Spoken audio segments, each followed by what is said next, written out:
Okay, good afternoon. Good morning, good afternoon, our colleague. Dear my colleague, I'm Tito Sumarwoto. It's my great honor to be here and my pleasure for me to host the third hour webinar series of the micro reconstructive surgery this morning. Good morning to special our distinguished guest, Ohya Gosames for Professor Katsutori Doi, and good morning all of the speakers. Today, this is the third our webinar with the title Peripheral Nerve Injury. I think now we have four incredible speakers here. First, our distinguished speakers from Japan, Professor Katsutori Doi. Yeah, he is from Japan. He will talk about the general current trend of diagnosis and treatment for brachial plexus injury. And the second, our speaker is Dr. Putut Sugiantoro. He is an orthopedic surgeon, and he will talk about the comprehension treatment of carpal tunnel syndrome. And the third speaker is Dr. Fahmi and Dr. Asra Al-Fawzi. They are a neurosurgeon.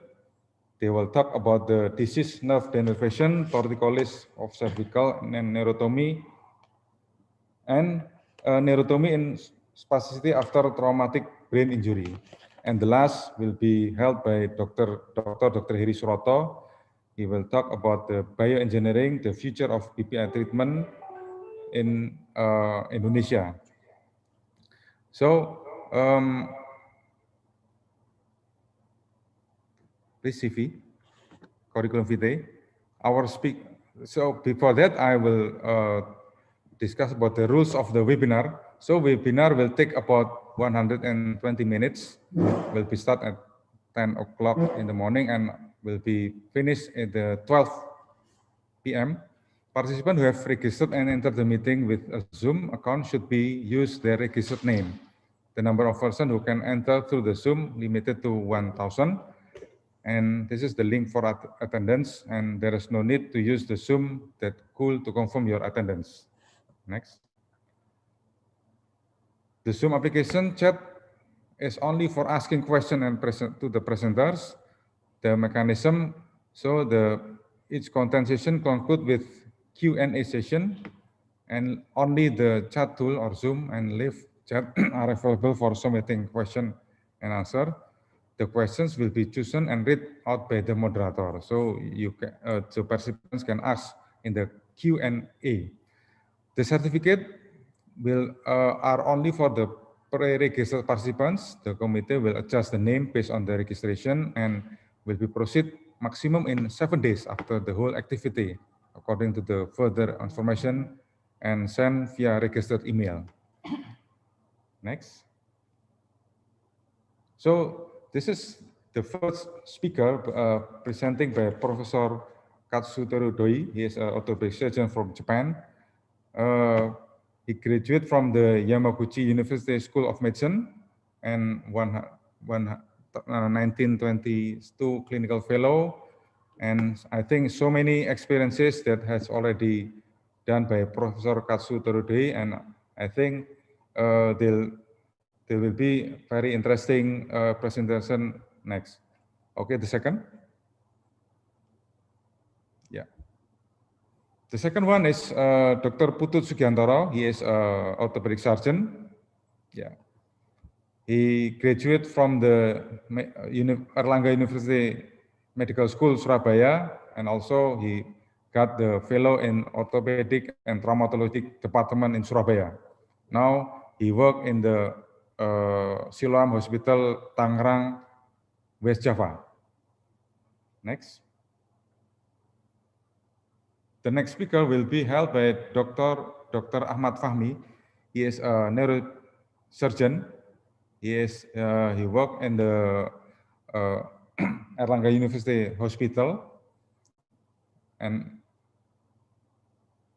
right now the specialty is Parkinson's disease and movement disorders, and also interventional pain medicine. And the next. The next will be held by Dr. Asra Al-Fawzi. He is also the neurosurgeon also. He worked in the Faculty of Medicine of Erlangga University and General Academic Hospital, Dr. Sutomo Hospital in Surabaya.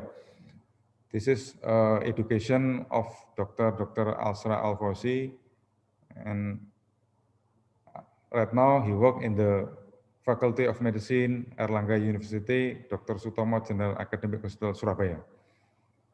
And the last will be held by Dr. Heri Suroto. He is an orthopedic surgeon. Right now, he works in Department of Orthopedic and Traumatology, Erlangga University, Dr. Sutomo General Academic Hospital. This is the curriculum vitae of Dr. Heri. And he is also the head of the Bank of Tissue in Dr. Sutomo Hospital in Surabaya. Okay, not wasting the time. So I think we are gonna proceed to the first speaker, our distinguished speaker, Professor Katsutori Doi. Professor Katsutori will talk about the general current trend of diagnosis and treatment for brachial plexus injury. So the screen and time yours, Prof. Doi. Please, Prof. Doi. Okay, thank you. Just I prepared that my PowerPoint. Okay, just a moment. これ消すの？これ起こすのか。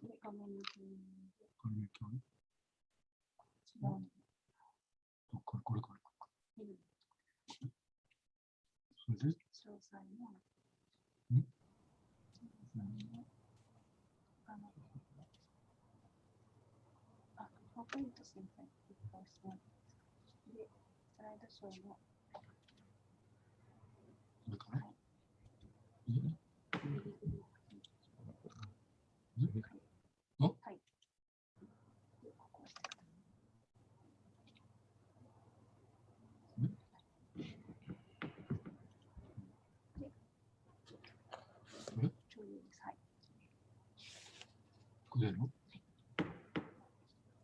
？Okay, very clear.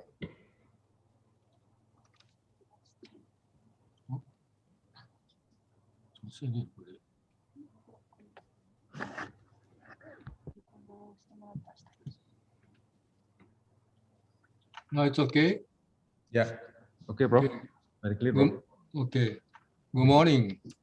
It's my great pleasure to present my lecture entitled The General Current Trend of Diagnosis and Treatment in Brachial Plexus Injuries. Current.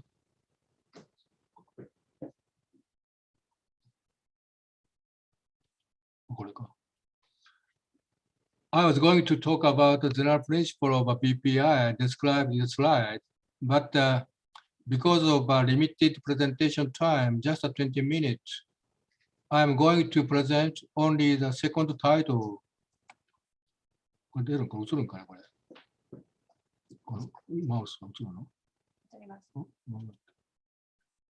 I'm going to present only the second title, that is nerve transfer, focusing on shoulder and elbow reconstruction. I'm sorry that I will not include the double free mass transfer, which was my main work. I will now get moved on the topic of nerve transfer for shoulder reconstruction, focusing on significance of long thoracic nerve.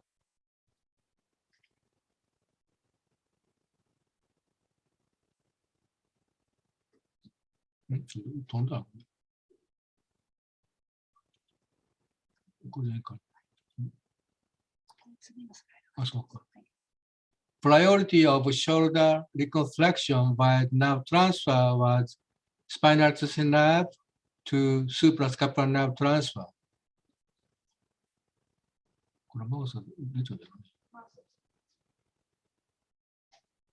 This is a meta-analysis of a shoulder abduction following spinal access nerve repair is very different. shoulder abduction following spinal axis nerve transfer is very different between the C56, C567, as shown in the slide. In C567, RC outcome better than M4 is rare and less than 90 degree. Abduction is ordinary. On the contrast, in C56 palsy, more than 90 degree of range of shoulder abduction and more than M3, power strength is common. The author concludes that the double nerve transfer is better than single nerve transfer, but the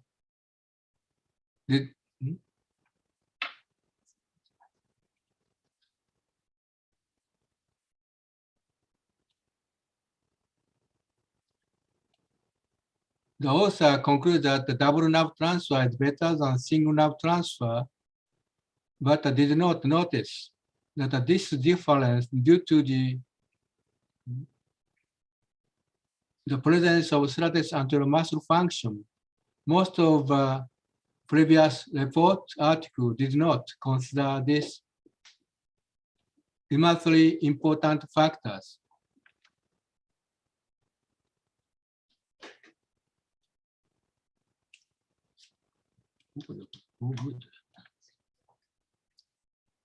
Today, based on my experience, I would like to remark you a pitfall in evaluating the outcome of nerve transfer to items of supplementary action of shoulder abduction concerning the glenohumeral and scapulothoracic joint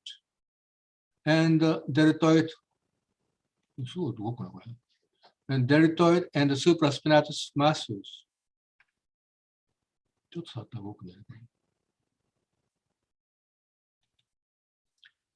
Both glenohumeral and scapulothoracic joint motion contribute to shoulder abductions.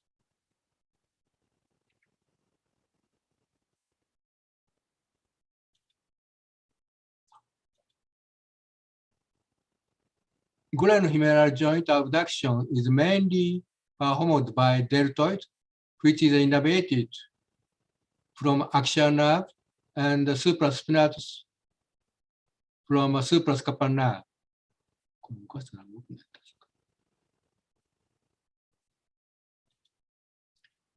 This is a very famous article of Howell, which indicated the 50% contribution of deltoid and supraspinatus for shoulder abduction. This article emphasized that if one of the deltoid and the supraspinatus were paralyzed, the shoulder abduction was not affected.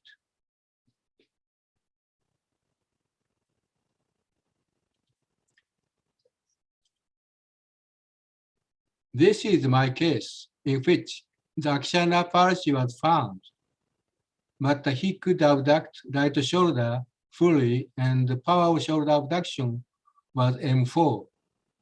However, EMG of deltoid showed complete denervation. He could abduct the right shoulder by supraspinatus and other primary movers. This supplementary action of supraspinatus function was classically pointed out by Sunderland and Narakas. This supplementary action taught us that the axial nerve repair did not have a priority for shoulder abduction reconstruction.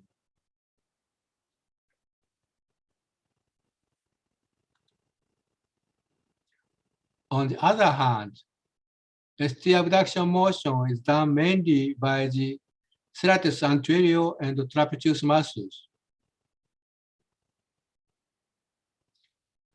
The serratus anterior muscle is working in C567 palsy, but not the serratus anterior muscle is working in C56 palsy, but not in C5-6 palsy. This produces the previously shown outcome difference.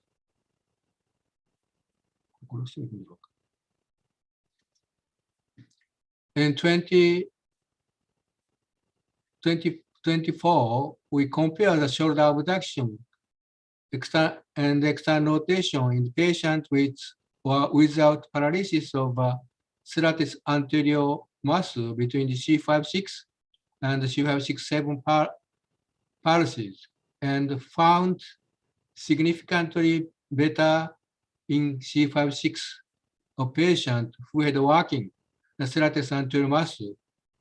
We therefore conclude that the repair of long sciatic nerve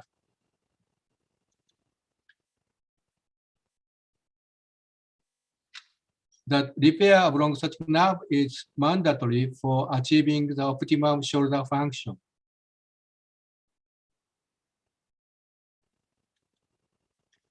I'll show you another interesting case to demonstrate the ST motion contribution. The patient on the left with right C5-6 palsy underwent spinal access nerve to suprascapular nerve transfer. The patient on the right with left C5-6-7 palsy underwent phrenic nerve to suprascapular nerve transfer. The post-operative range of shoulder abduction looks the same. So, which patient recovered better following suprascapular nerve repair?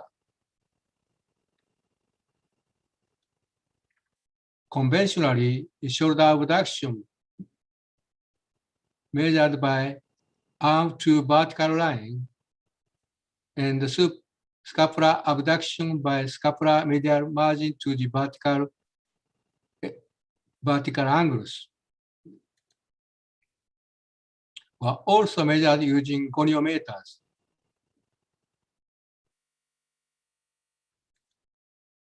By goniometer, however, 36% of our patients, it could not be measured because of obscurity of body margin, body landmarks by subcutaneous fat in the obese patient. In the remaining patient, it could be measured, but low correlation was found between the goniometer and the X-ray measurement, and it was unreliable.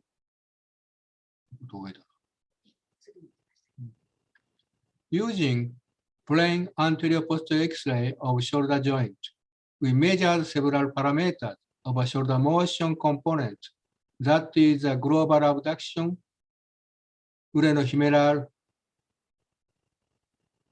scapulothoracic, clavicular, and scapular spine motion in adduction and maximum abduction position.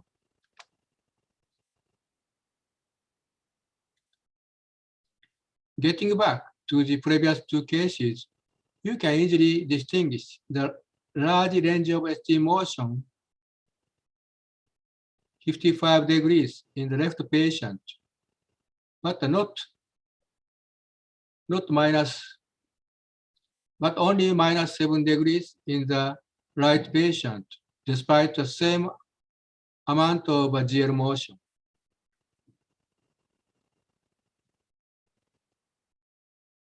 The left case, case 1, achieved only -2 degrees of delta GH abduction, and his global abduction performed mainly by ST motion. That delta ST, 55 degrees. In contrast, the right case, the case 2, had achieved 28 degrees of delta GH motion with only 16 degrees of ST motion. Clearly, suprascapular nerve recovery in case 2 was better than case 1.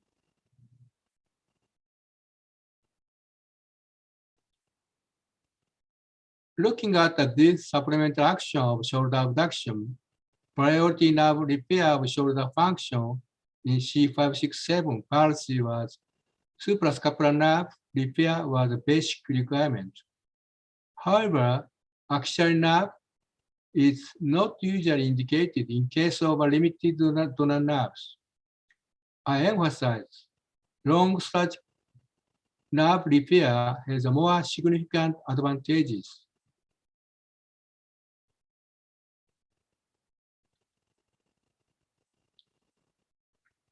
Our current priority of nerve transfer in C567 policy, spinal access nerve to suprascapular transfer is fast, and intercostal nerve to long surgical nerve transfer is the next priority. We seldom repaired axial nerve in C567 policy.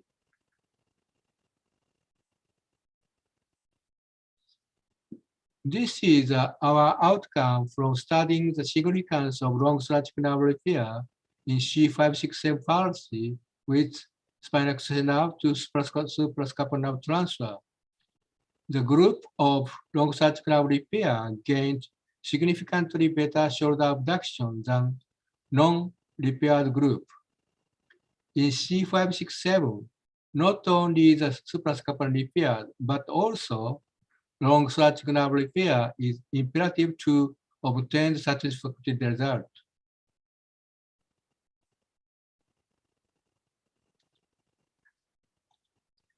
Next, I introduce nerve transfer for elbow reconstruction in C56 and C567 policy, focusing on MRC, MMT, and quantitative measurement, and supplementary action of forearm muscles. The standard nerve transfer for elbow flexion reconstruction in C56 and C57 policy are intercostal nerve to muscular cutaneous nerve and partial ulnar nerve transfer. Recently, partial nerve transfer, so-called overrun procedure, got popularity.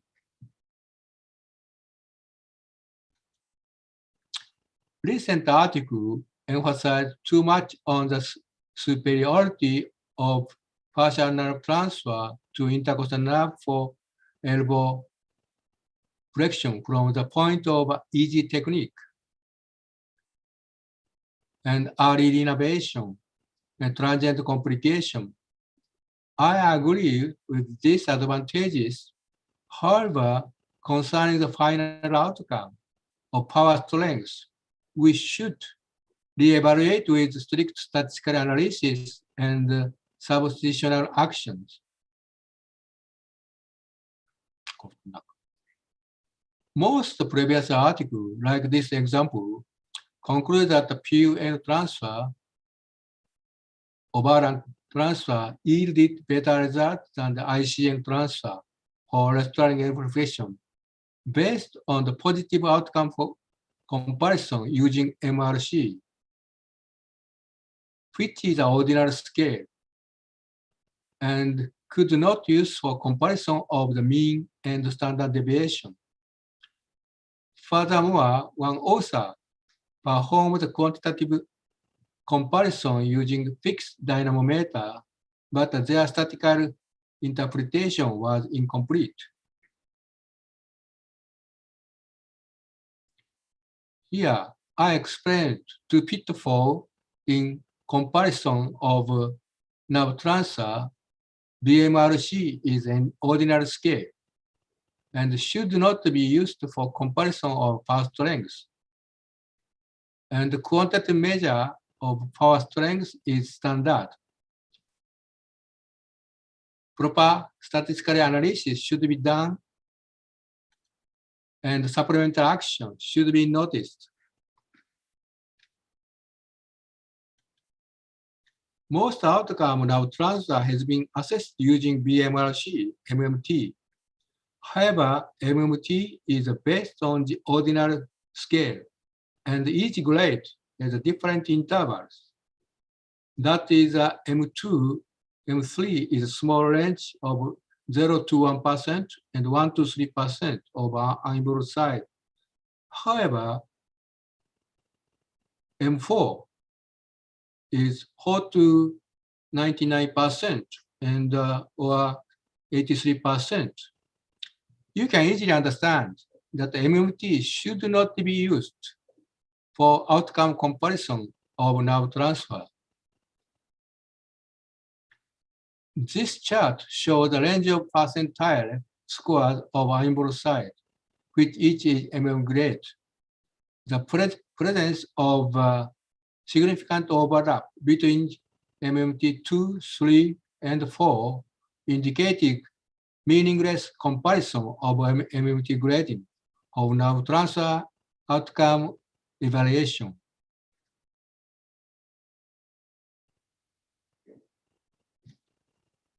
The gold standard for motor assessment used to be isokinetic dynamometer using machinery such as Kincom, Cybex, and Biodex. But these dynamometers are not easily available to most hospitals. Now, several kinds of handheld dynamometers are available, and the disadvantage of Kincom was solved.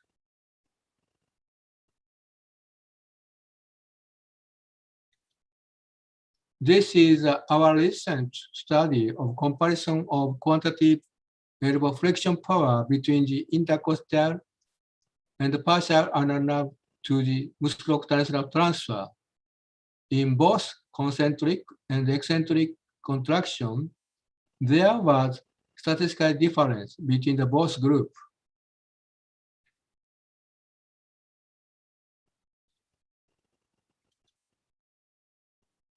However, by the multiple channel EMG studies of the biceps, forearm flexor and extensor in concentric contraction, the left patient with intercostal nerve to MCN transfer could flex the elbow only by biceps muscles. But the right patient, after partial nerve transfer, had significantly used forearm muscles, of which the power was stronger than biceps.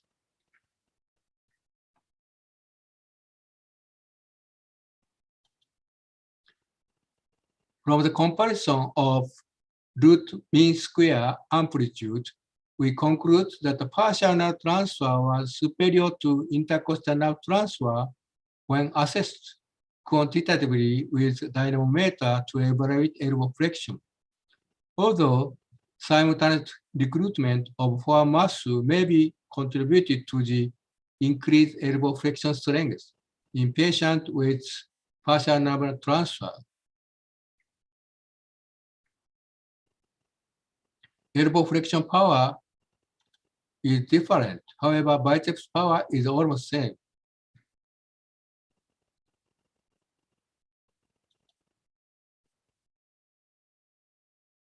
Partial nerve transfer provided more powerful elbow flexion than intercostal nerve transfer. However, we might have compared the power of substitution, not the biceps power, which was revealed by nerve transfer.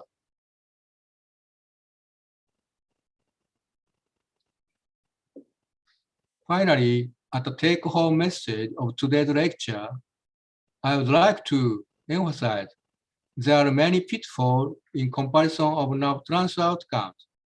That is the supplemental action, like the shoulder abduction, glenohumeral, deltoid, and supraspinatus, and scapulothoracic joint, serratus anterior, and elbow flexion for muscle, so-called Steindler effect, should be noticed. Secondary, BMRC MMT is an ordinal scale and should not be used for comparison of power strength following nerve transfer. I'd like to emphasize contact measurement for strength is the standard technique. Thank you very much. Thank you for your attention. Thank you very much, Prof. Louis, your nice presentation. And for the participants, you can ask for Prof. Doi via Q&A for the next session. Okay, thank you for Prof. Doi. Okay, thank you. Now we proceed to the second speaker that will be held by Dr. Putut Sukyantoro. He will talk about the comprehensive treatment in CTS. Dr. Putut, time is yours. 10 minutes for presentation, Dr. Putut. Please. Thank you, Dr. Tito. I'm still trying to share my presentation first. Okay.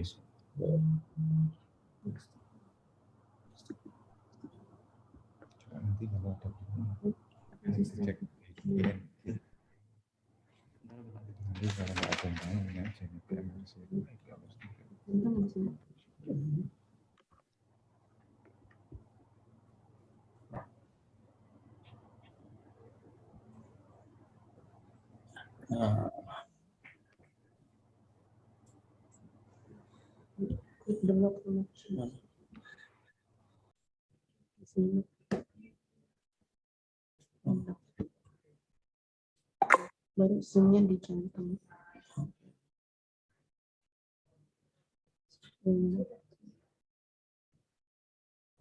Harus keluar masuk.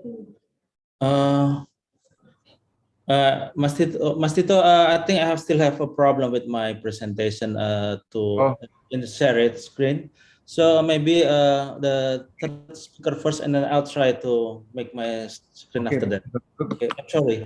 I have some technical difficulty. Yeah, later we can, you fix the presentation. Now we proceed to the next speaker. That will be held by Dr. Asra and Dr. Fahmi. So, Dr. Fahmi and Dr. Asra, the screen and time is yours. Please. Okay, I think Dr. Fahmi will present the case. Please, Dr. Okay, Fahmi.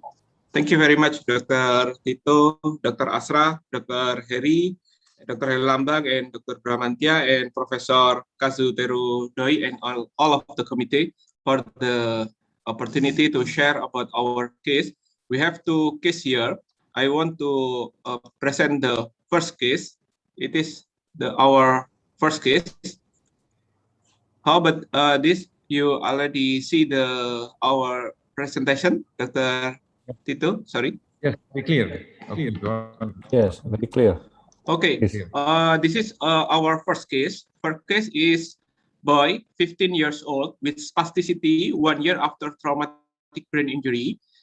He complained about his limb spasticity and no response to oral baclofen, and we already tried the Botox injection, but the patient did not yet satisfied the result, especially about the function in the walking.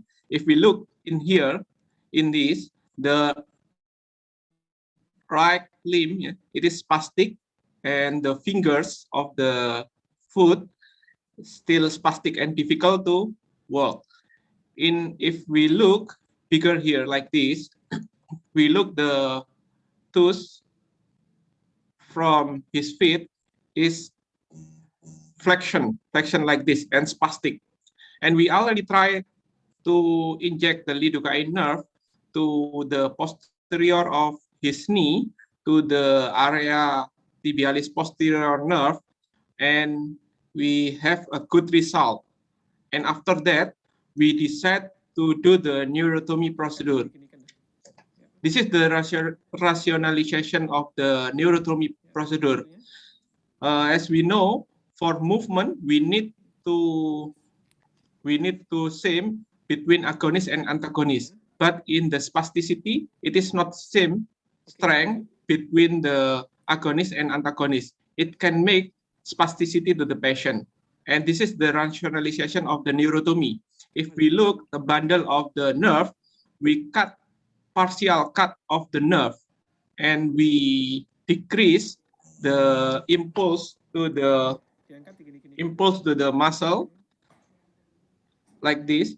We use a nerve stimulator to identify the nerve, and this is after the surgery. It is better. Yeah, if the boys use his feet for walking, it will be better. Although it is not 100%, but it already better. It's not spastic again. It is our first case. For neurotomy, we can do this procedure for hand too, like spasticity after stroke in the bicep and the musculocutaneous, like that. We can do neurotomy to decrease the spasticity too. It is very good result like this. And with small incision in the posterior of the knee, like this. And the second case, I will present about the cervical dystonia in this patient. If we look like this, the head of the patient turned to the left and a little bit clonic movement like this. As we know, for this patient, we call it like torticollis, and the responsible muscle will be contralateral sternocleidomastoid and ipsilateral splenius capitis and semispinalis capitis. It is our guidance for the management for cervical dystonia. If we have pure CD cervical dystonia, we look that it is simple tonic or complex movement. If simple tonic, we can try medication and we can try Botox injection. If it doesn't work, it didn't work, we can use the selective peripheral nerve denervation to decrease the spasticity.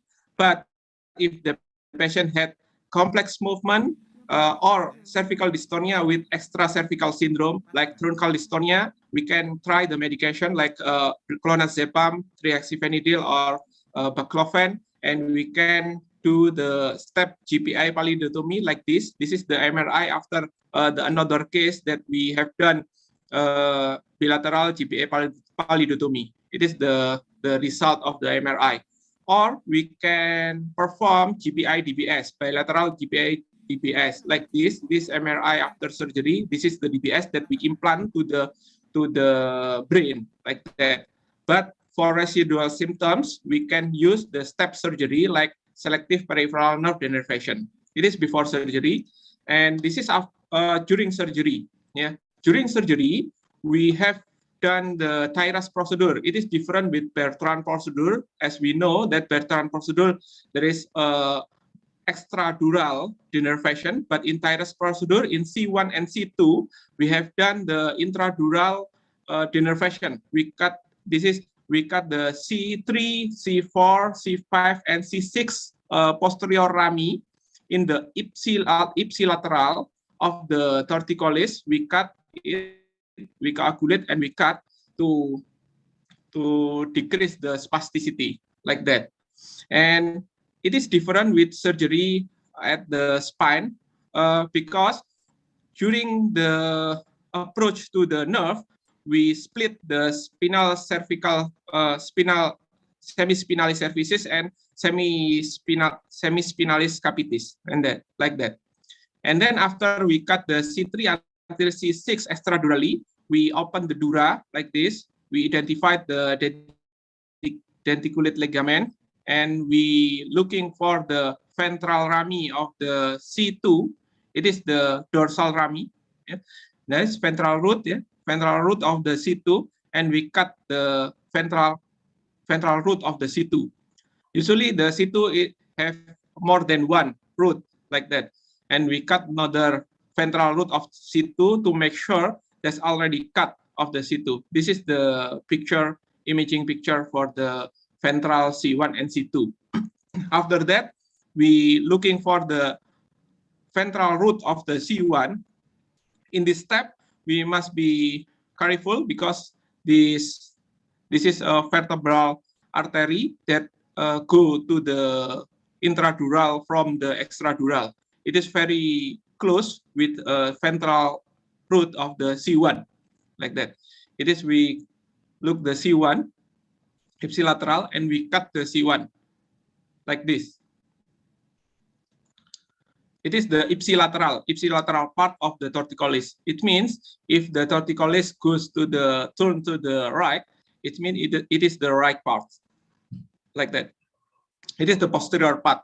But for the anterior part, we denervate the accessory nerve to the contralateral of the SCM. like this. Usually it is below the SGM, the nerve.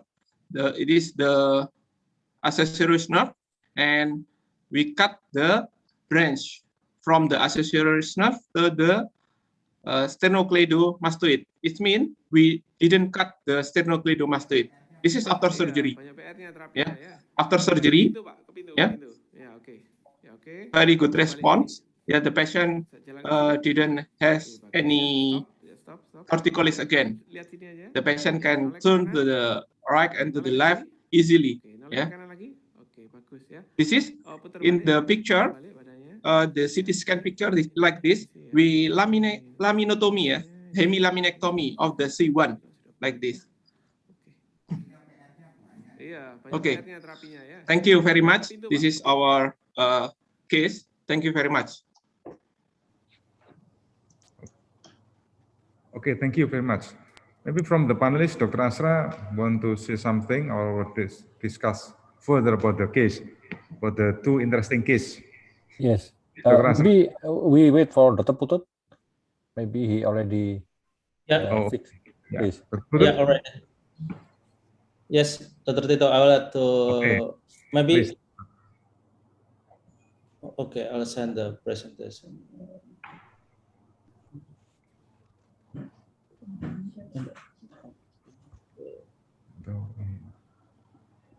Okay. Can you see my presentation, Dr. Tito? Yeah. Okay. Please make it bigger. Okay. Already? Yeah. Very clear, Dr. Please. Okay.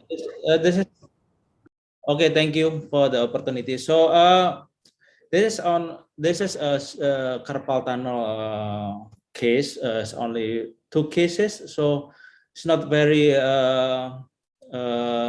complicated, but maybe we can learn something from these cases.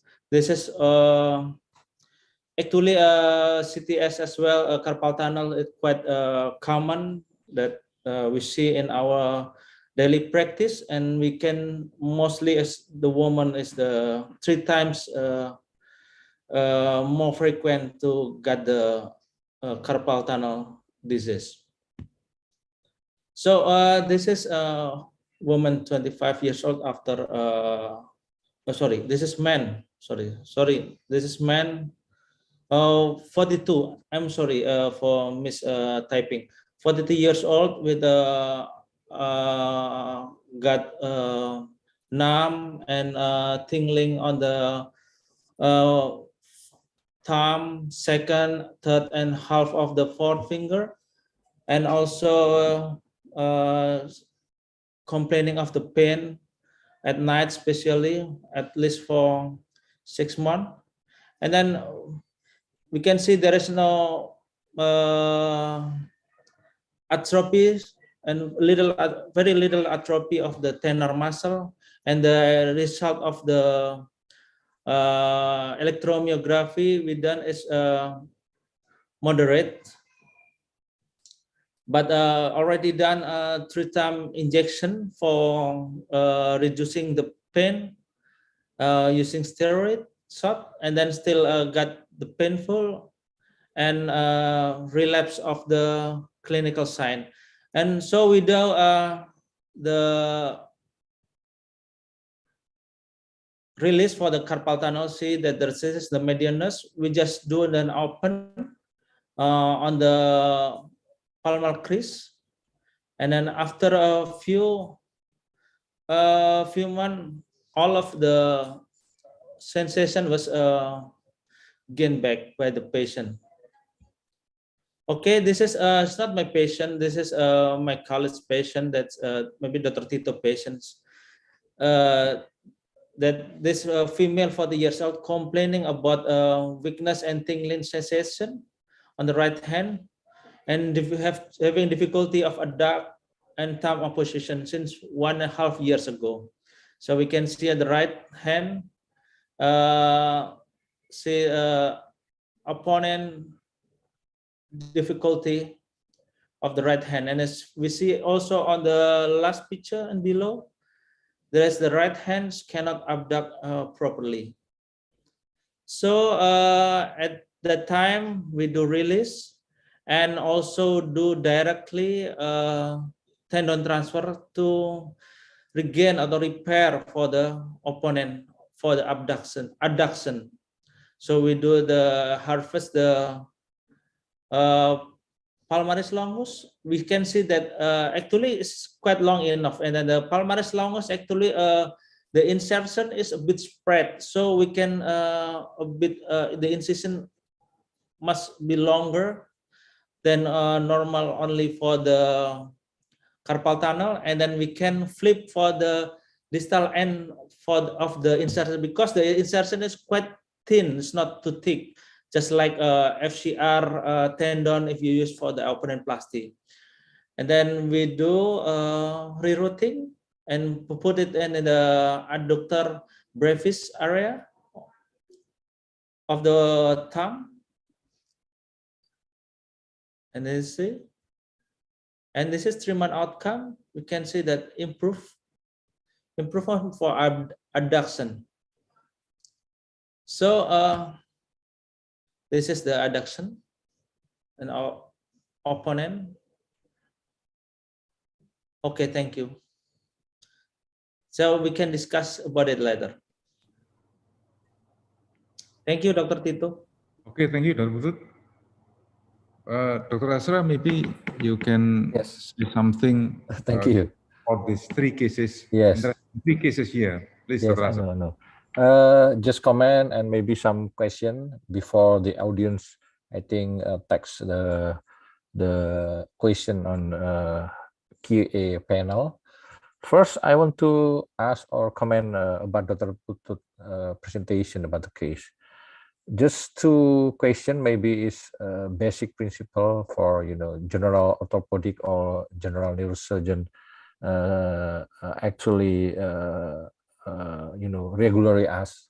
First, what do you think about in the GTS cases for endoscopic technique for for releasing the nerve, because it has some small incision, so quite benefit to the patient. Is there any indication for this?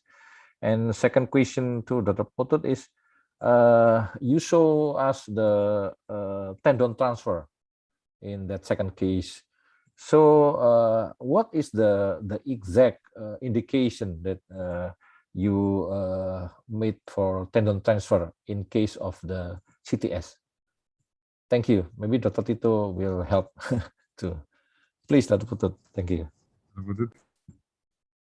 Thank you, Dr. Azra, for the question. So actually, endoscopic has gained popularity previously, but some recent published papers say that endoscopic gain the return of activity quicker than the open, and the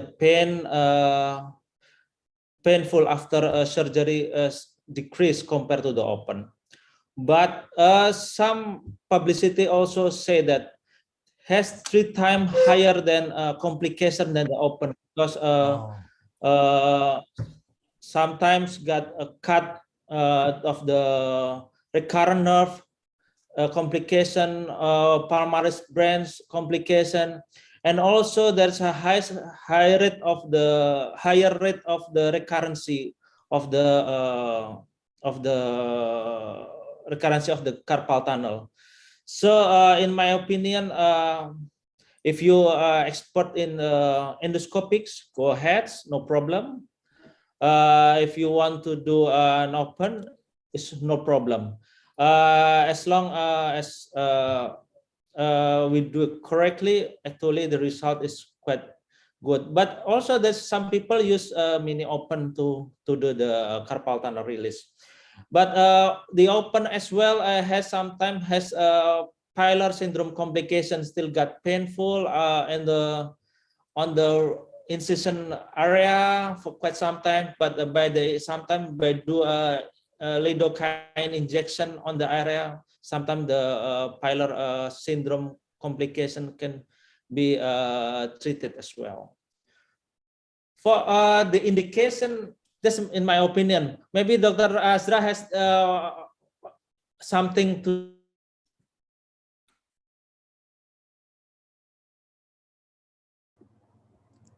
Hello?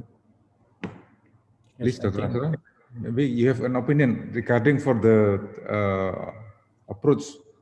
Is it good for the open, mini open, or Yes, yes.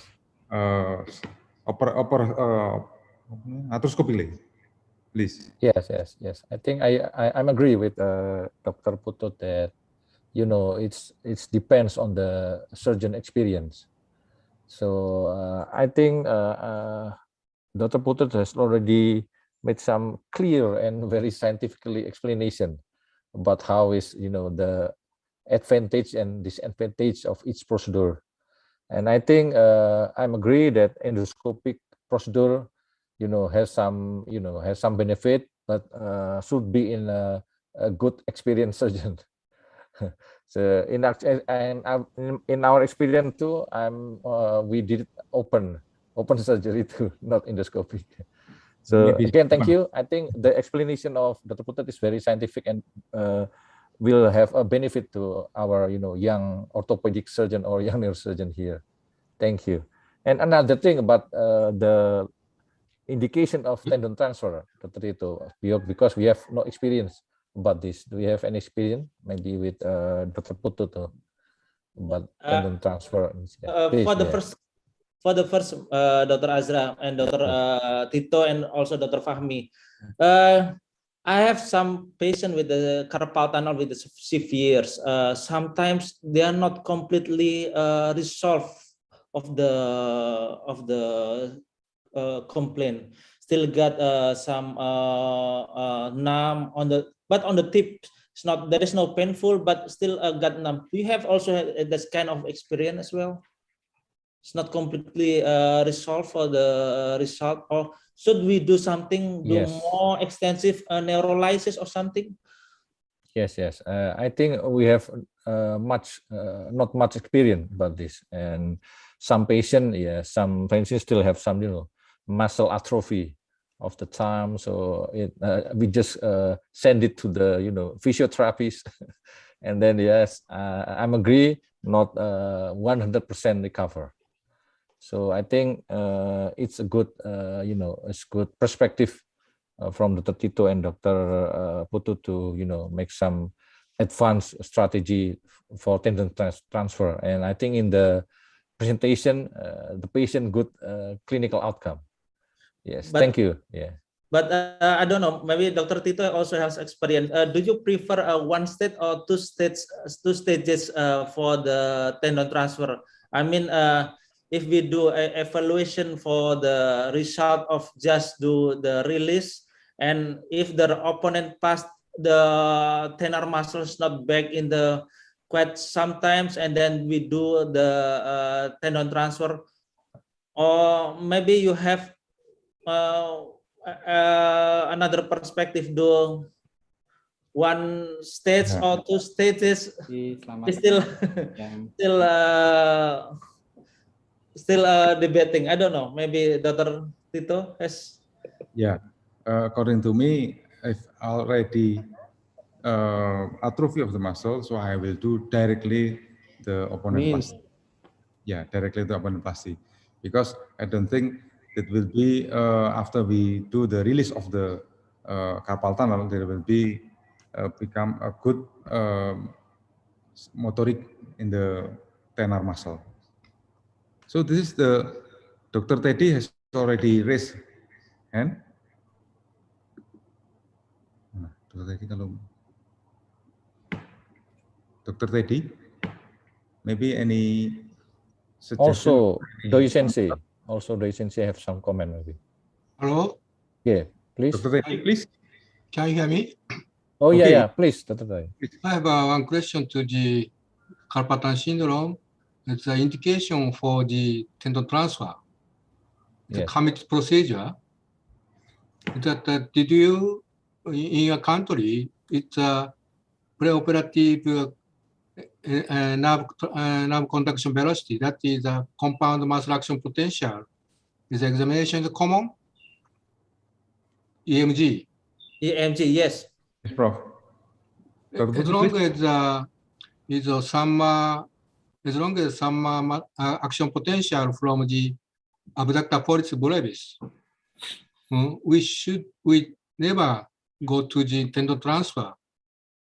Maybe if that senile muscle is not working at the operation, maybe at least 1 year later, spontaneous recovery will occur.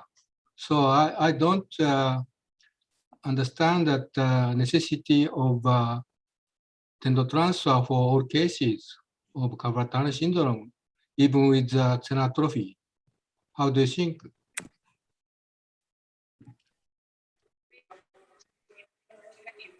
Yeah. Yes. Yes, Prof. Actually, in my cases, I'll do EMG for every carpal tunnel cases. Even that we can see from the publicity and 8 till 22% that still patient with the carpal tunnel disease still got the normal of EMG result. But in the for the atrophy one, atrophy tenor muscle is still debating. Well, better we do second stage. We do the release first, and then we evaluate it for quite some times. If still there is no cap, we cannot gain the activity, the normal function of the thumb. We can do the second stage for the tendon transfer. But also for the patient, some patient want to more quicker, faster return to work, return to function of the hand. Sometimes we do for the tendon transfer because also we think that the for the one state, because we think also the palmaris longus is not the essential. We can for 20% of the patient with the without any palmaris longus tendon. So while waiting for the nerve reinnervation to the tenor muscle, we can enhance or help with the tendon transfer to function better and faster than just wait for the only the muscle or nerve innervation, like that, the rationalization, Prof. It's my opinion. Maybe Dr. Tito has also experience. Interesting explanation. Right now we have already joined Dr. Teddy. Dr. Teddy has raised hand. Please, Dr. Teddy, any comment? Yeah, thank you very much. I was muted and was not able to open the video by the organizer, but now I'm here. Well, it was very interesting and appreciate the case presentations by the two presenters. Excellent outcome. Very happy to learn from both of you, Dr. Fahmi and also Dr. Putut. I would like to highlight the importance of the insight that Professor Doi has raised up. I think that's one of the way of thinking also in managing that case that Dr. Putut has presented. Overall, I think, like Dr. Asra has questions, what's the indications for that second case? I think it's unbelievable that, it is very rational that we could use that palmaris longus in the indications that Dr. Putut has elaborated, that the patients wanted to get moved into the actions and does not really have high demand for the sensoric functions. So that's the indications where motoric actions is the priority, takes priority for the reconstructive surgery in that case. However, back into what Professor Doi has mentioned, I think it's very important just to be, patient. In that case, palmaris longus is sacrificable. The main drawback is the incision, which was very long. And I understand that, the spread of that palmaris longus in terms of the insertions makes Dr. Putut make incisions longer in the distal part. The second point in debating the endoscopic and open surgery, I believe that we would rely on the preference if we do not have the confidence with the endoscopic. Like in my practice, I won't do endoscopic surgery. However, then open surgery, it's proven effective. But then we need to also to offer to our patients that in fact the endoscopic has much lower morbidities. At the least, it is proven by the systematic review existed in the literature, and you could explore it in the literatures that endoscopic carpal tunnel release would give higher satisfaction rate with greater key pinch strength and also earlier return to work. And of course, fewer scar-related complications in the case, debating between the two. I have one last point to Dr. Fahmi. Do you see any potential problems with neuroma after performing neurotomy in your peripheral nerve surgery, which actually very effective? We could see from your case that patients gain functions perfectly. Thank you. Thank you, Dr. Teddy. Yeah, Dr. Fahmi, do you have any comment from for the Dr. Teddy? Yeah, thank you very much, Dr. Teddy. We have no experience about neuroma after the neurotomy. Yeah, after that we separate the nerve one by one like that, and we using the macro stimulator. We looking for the motoric part of the nerve, and we exercise the nerve. It's about like 50%. Usually it's about 50% of the bundle of the nerve. No have experience about neuroma after that until now. That patient that I present is already last 2 weeks. He already go to our outpatient clinic 5 years, but after the surgery, but it is still good, Dr. Teddy. Okay, no experience of neuroma until now. Perfect. Thank you. Just a little advice, if it is possible to just release of the fibers or the bundle that you have cut, and then buried it into the surrounding muscle would be just great to avoid the potential neuroma, although you haven't got any experience with that. Thank you very much. Okay, thank you, Dr. Teddy. Thank you very much for the advice. Dr. Heri has raised hand. Please, Dr. Heri. Thank you very much, Dr. Putut and Dr. Fahmi. Thank you very much for good sharing. Yeah. Regarding the question of Dr. Putut, whenever we release the CTS, we must consider about the nerve conditions. Yes. So that's why, is it necessary to simultaneously the tendon transfer or not? So we must consider about what about the length of what about the duration of the CTS itself? If more than 1 year, it is quite difficult to gain recovery of the nerve, because sometimes I have done release the medial nerve, and unfortunately the medial nerve is so thin because of the long compression. So that's why we can plan while we analyze the patient perioperatively, what about the nerve injury itself in the medial nerve. So that's why if there is a deficit neurologist, sensoric and motoric, and the patient cannot make a opposition, so it is better if we simultaneously do tendon transfer. So that's why we must consider about the condition of the medial nerve.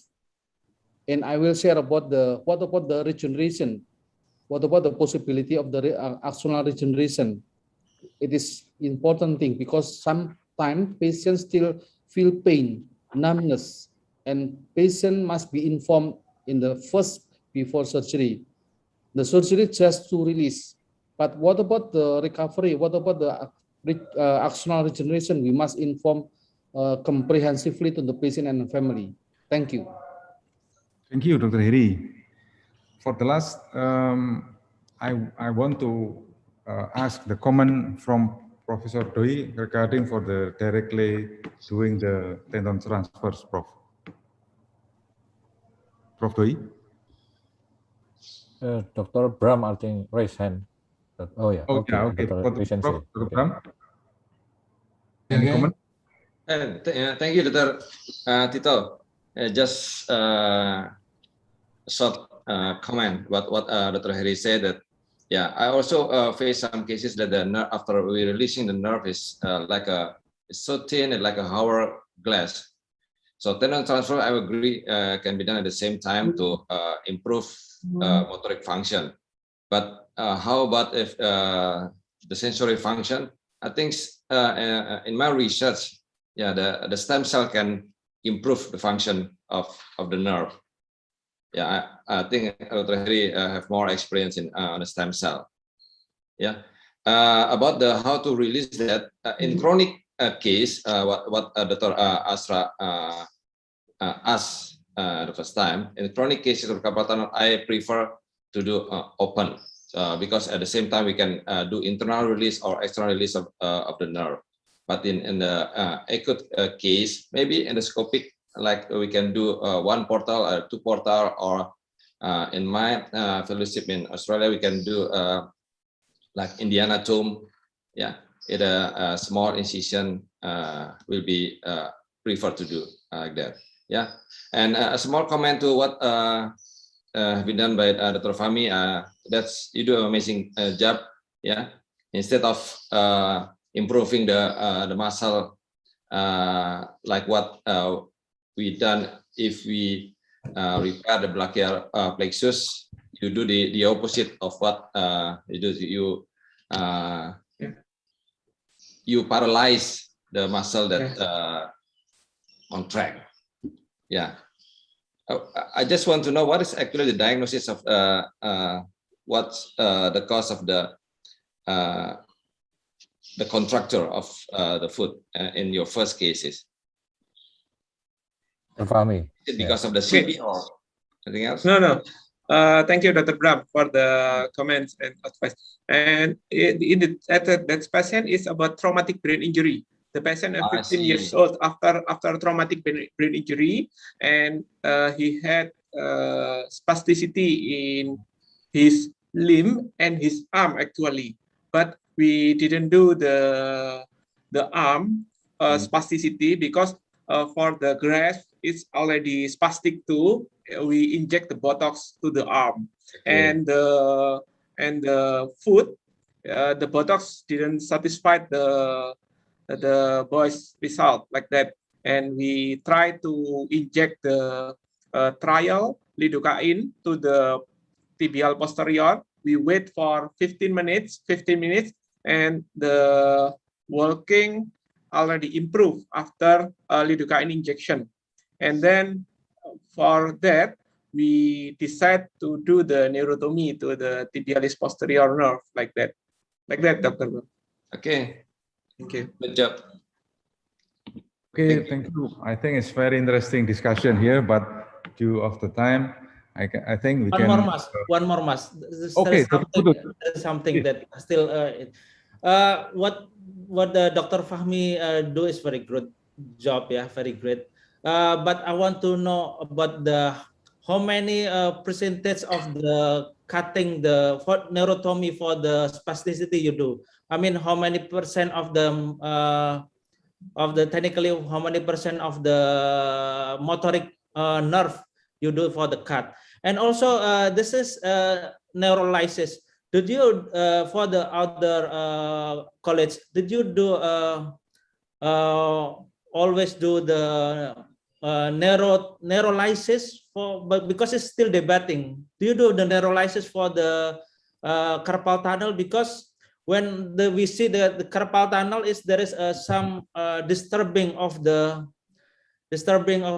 neurovascular bundle of the nerve. When we do neurolysis, it's also this make the vascularization of the carpal tunnel more becomes bad circulation. So is there still any place to do external neurolysis or internal neurolysis, and what kind of the do and don't when you do the neurolysis? Maybe the colleagues can have some discussion about this, because still got confusing during our daily practice. Thank you. Okay, thank you, Dr. Putut. I Fahmi, think, please. Dr. Fahmi, want Yeah. to... Thank you. Thank you very much, Dr. Putut.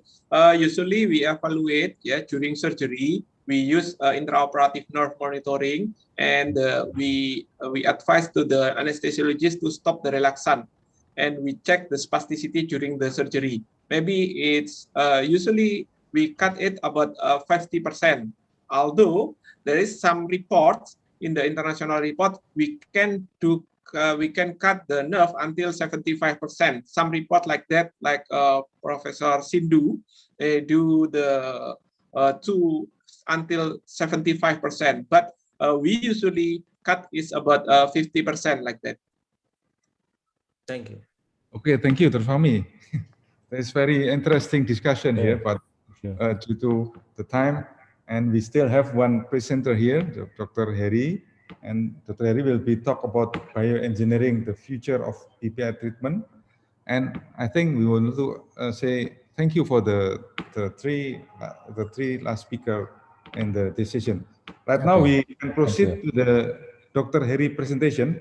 Dr. Heri will talk about the bioengineering of the future of the brachial plexus injury treatment. So, Dr. Heri, time and stage is yours. Thank you, Dr. Putut.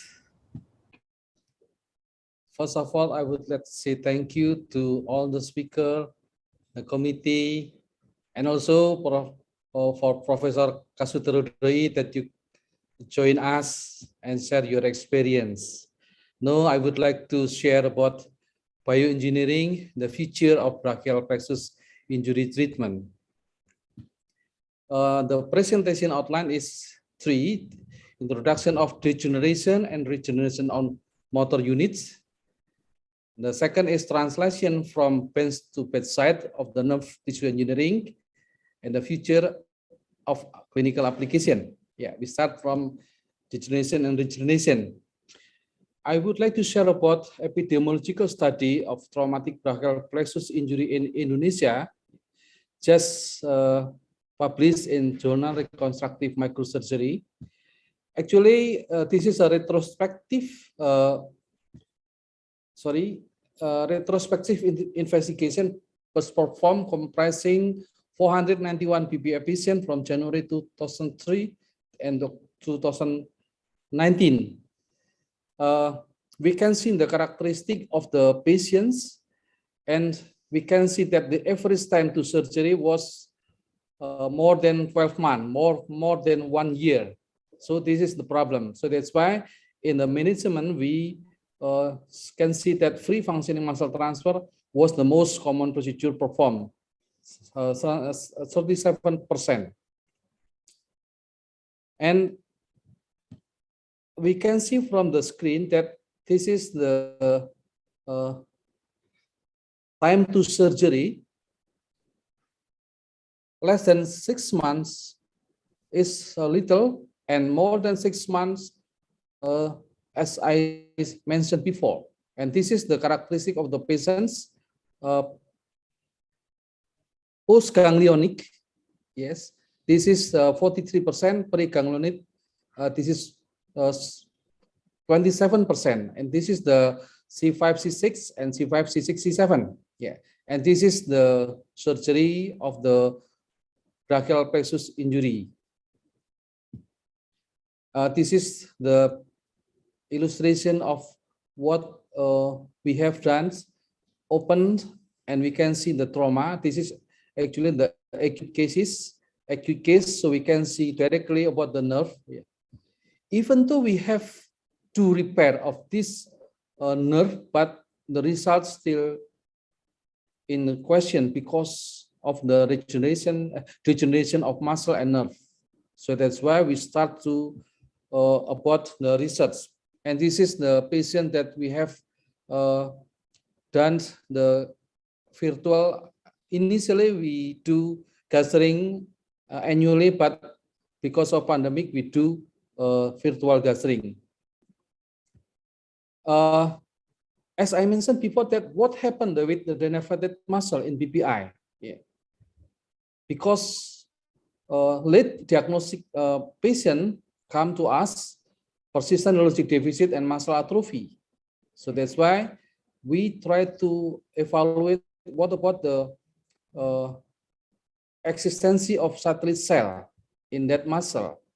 So we evaluate about the MyoT, and we analyze, and this is the result of the existence of satellite cell in the muscle of brachialis, bicep, deltoid in time to surgery. Yeah. After 9 months, yeah, the existence of the satellite cell is lower and lower and lower. Yeah. So according to theory, we can see that the function of satellite stem cell actually can symmetrical division and also in asymmetrical division. And the role of MyoT actually to promote what about the proliferation and also what about the differentiation. So that's why we evaluate about the MyoT. And according to the literature, there is still no study, and we evaluate about the preoperative time, the existence of satellite cell, and also MyoT expressing in satellite cell. Yeah, and this is the preoperative time. Yeah, in less than 6 months, usually we can see that the reversibility is still good because of the existence of the satellite cell and MyoT. Yeah, and unfortunately, more than 9 months, more than 1 year, could be irreversibility of the regeneration, muscle regeneration, because of diminution of satellite cell, myofiber atrophy, loss of motor and plate. So we evaluate about the brachial plexus injury patients. Every time we do nerve procedure, we also muscle procedure, we biopsy of the bicep muscle, yeah, and we evaluate about the MyoT expression of satellite cell, yeah. And we do analyze data, and the result is in 4 months, in 9 months, is getting lower and lower. Yeah, and this is the result that the cut-off time is 6 months. Yes, we can see after 6 months, there is decreasing of the amount of MyoT expressing satellite cell. Yeah, and the correlation is significantly, yes. And this is about the age, there is no significant correlation. So in the conclusion in this research, preoperative time have emerged inverse significant correlations with the amount of MyoT expressing satellite cell. So optimal preoperative time is less than 6 months. Yeah, but patient age have no correlation with the amount of MyoT expressing satellite cell. What about the nerve? So far, we know that some of the surgeons still have in mind about the treatment of adult traumatic brachial plexus injury was considered as a wasted endeavor, because what about what's happening in the peripheral nerve injury? We can see that there is an obstacle of regeneration. Because we can see what about the problem in cell body response in the distal stem and proximal stem. In the picture, we can see that the patient with almost the muscle in the upper extremity of the right side is atrophy. Not just the upper extremity, but intercostal muscle also atrophy. Yeah. This is the right side and this is the left side. We also have evaluated about the apoptosis of proximal stem post-ganglionic brachial plexus injury before and after 6 months. Yeah. The study evaluated the evidence of apoptosis in the brachial plexus proximal stem and its correlation with the surgical timing. So the immunohistochemistry findings showed that higher expression of caspase 3, 8, and 9. Yes, with a positive correlation. Yeah. And this is the picture of the Kaspasa 3, 8, and 9. Yes. The apoptotic event in the brachial plexus is timely phasions. Apoptosis of the proximal stem motor neuron plexus brachialis on more than 6 months post-trauma is higher than less than 6 months.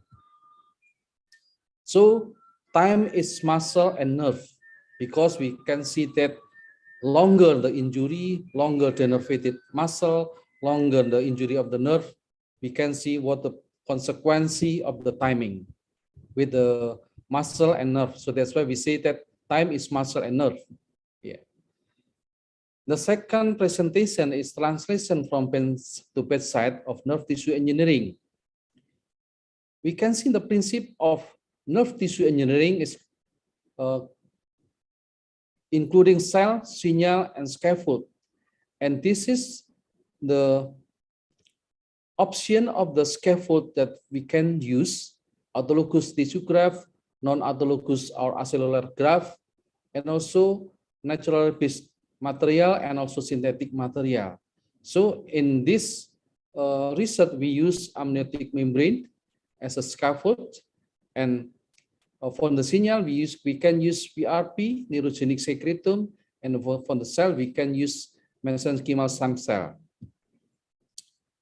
The principle of the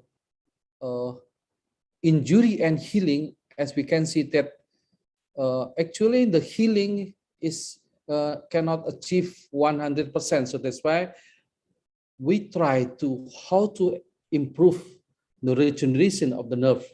Yes. Some use functionalized biomaterials that the function as a enhanced cell adhesions, and also some use cell delivery, could be used a swan cell, and also could be used pluripotent stem cell. So we usually use mesenchymal stem cell. And some try to improve the regeneration with electrical stimulations. And also we use growth factor and also cytokine delivery. Yeah.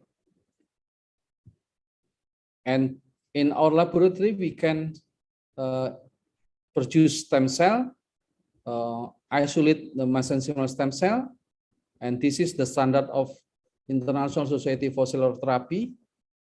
The 3 characterization of adherence to plastic, marker expressions, and multipotent differentiation potential.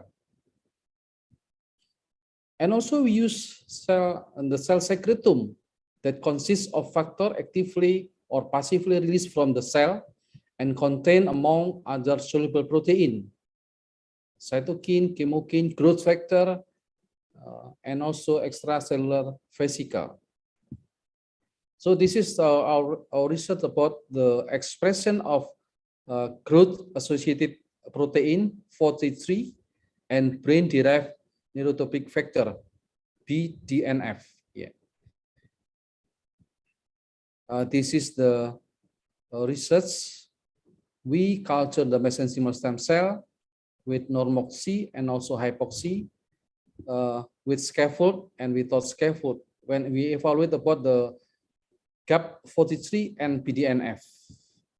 And the result, we can see that there is BDNF and also GAP43. Yes. After we finalize the growth factor, the amnion, and also the attachment of the mesenchymal stem cell in amniotic membrane, we have registered our clinical research, our clinical trial in clinicaltrial.gov, with the title Human Amniotic Membrane and Mesenchymal Stem Cell Composite. We evaluate the clinical outcome of human amniotic membrane and allogenic mesenchymal stem cell composite, augmentation for nerve transfer procedure in brachial plexus injury patients. This is the brief summary. The purpose of this clinical trial is to investigate the utility of composite wrapping, comprising human amniotic membrane and allogenic adipose-derived mesenchymal stem cell for augmentation of nerve transfer procedure in upper traumatic brachial plexus injury patients. In this research, nerve transfer procedure, we do that for reconstruction of the shoulder. We use nerve transfer suprascapular nerve to donor nerve from accessories nerve to suprascapular nerve, and also we do nerve transfer for elbow reconstruction using Oberlin 2. Yeah, this is the procedure surgery. Yeah, and this is the comparative and the treatment group we add with wrapping amniotic membrane and mesenchymal stem cell. And this is the outcome measure: active range of motions, functional motor power, yeah, for the shoulder and the elbow. Yeah. And what about the future? Yes, as I mentioned before, that the future could be how to improve the regeneration of the nerve, how to improve the regeneration of the muscle. This is my roadmap of brachial plexus injury. Yeah. After we identified what about the satellite cell, what about the myopathy, what about the apoptotic, so we try to evaluate how to improve the regenerations. Yeah. This is our publication about the apoptosis of proximal stump post-galetic brachial plexus injury before and after 6 months. Yeah. And also we evaluate about the psychiatric condition of the patients in relation between disability and pain to post-traumatic stress disorder, depression, anxiety in patients with post-operative BPI. And this is the epidemiological study of traumatic brachial plexus injury. Yeah. A proposal of an evaluation functional prognostic scoring system. Yeah. And also this is epidemiological study about our cases in Indonesia. We have also evaluated about the external analysis, still not yet published. What about the nerve grafting? I published, yeah, a comparison between nerve grafting and nerve transfer. Yeah. And this is the use of freeze-dried amniotic membrane and adipose-derived mesenchymal stem cell composite to induce axonal regeneration in nerve transfer of patient in upper BPI.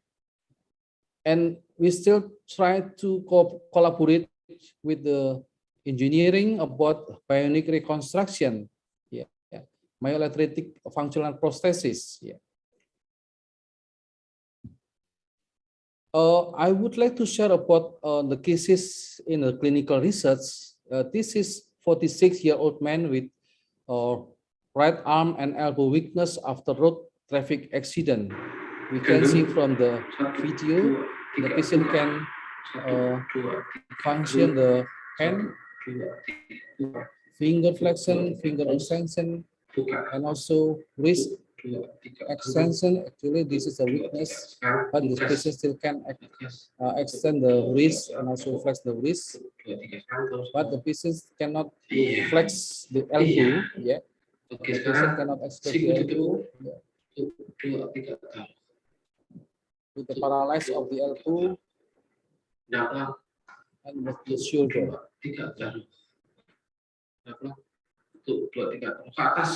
Okay.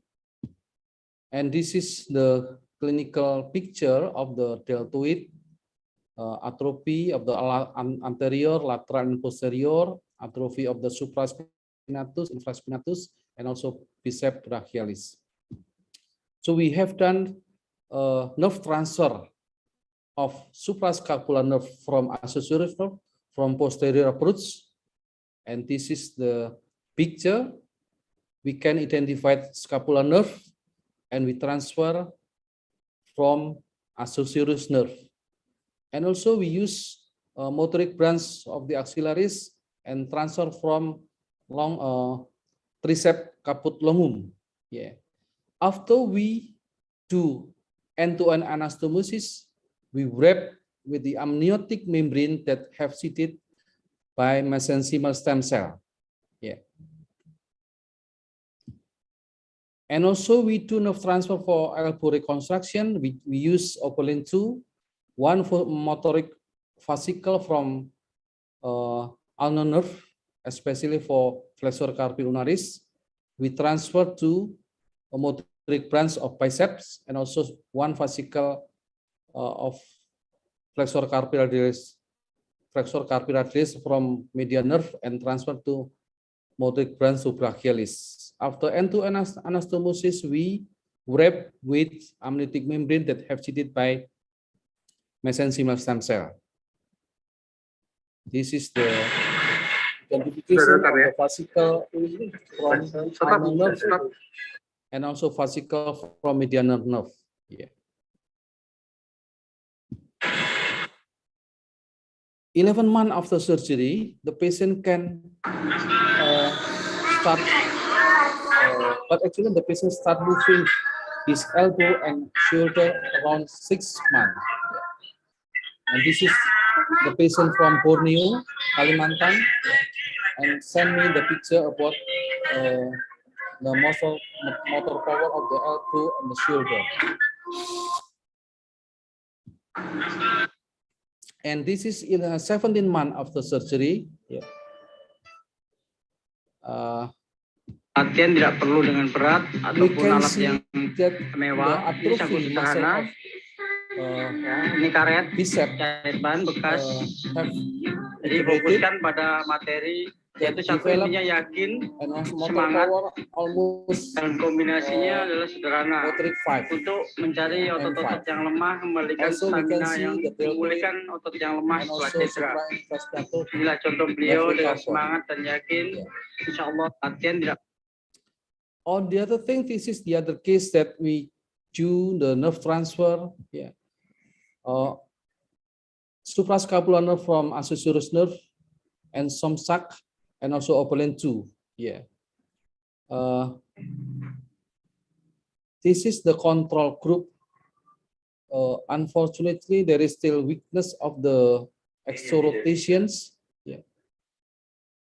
And even though we have reached about the elbow flexion, yeah, we still have the limitations of the extorotation, and also the shoulder abduction and also flexions. So take home message again that after the long journey of brachial plexus treatments, we consider about how to improve the muscle regeneration and how to improve the nerve regenerations. So we have started with the nerve tissue engineering approach. Thank you very much. Thank you very much, Dr. Heri, for the awesome presentation here. And Dr. Heri has already speak or already present about the bioengineering point of view for the treatment of brachial plexus injury, and already presenting about the condition brachial plexus injury therapy in our country in Indonesia. Okay, now we can proceed for the question and answer here. Let's see, ada berapa nih?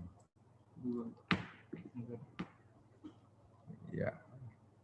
Maybe for the another participant can write it down your question in the Q&A, and we can discuss later.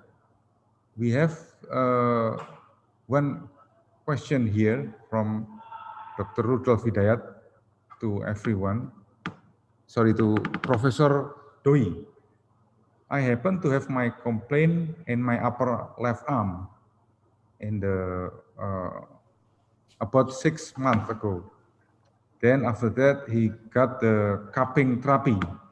We call it in Indonesia PECAM, and infrared irradiation for 5 minutes every therapy, and also sunbathing in the morning. I does the therapy 3 times, and the result it feel good.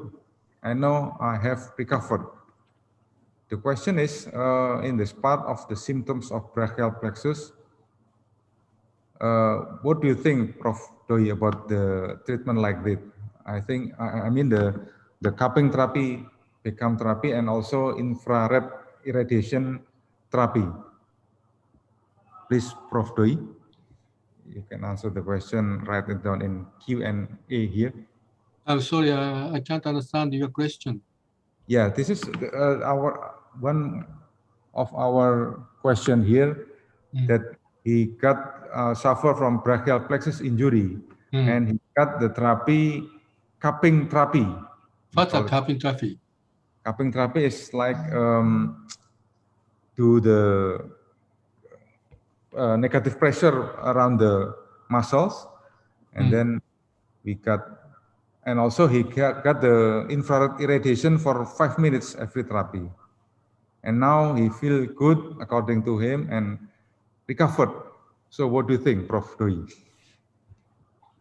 I can understand that the what's a cupping therapy. Huh? Yeah, cupping therapy is a kind of therapy. Can you chat? Sorry, bro. Chat. Yeah, like a Chinese treatment, cup. Cupping therapy, Prof. Yeah, CUPING therapy. CUP therapy. CUPING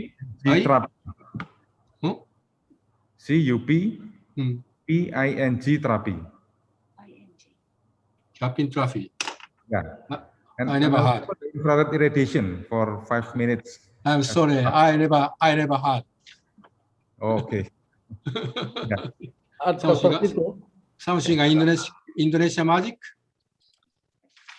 Yeah. Maybe. Sorry, bro.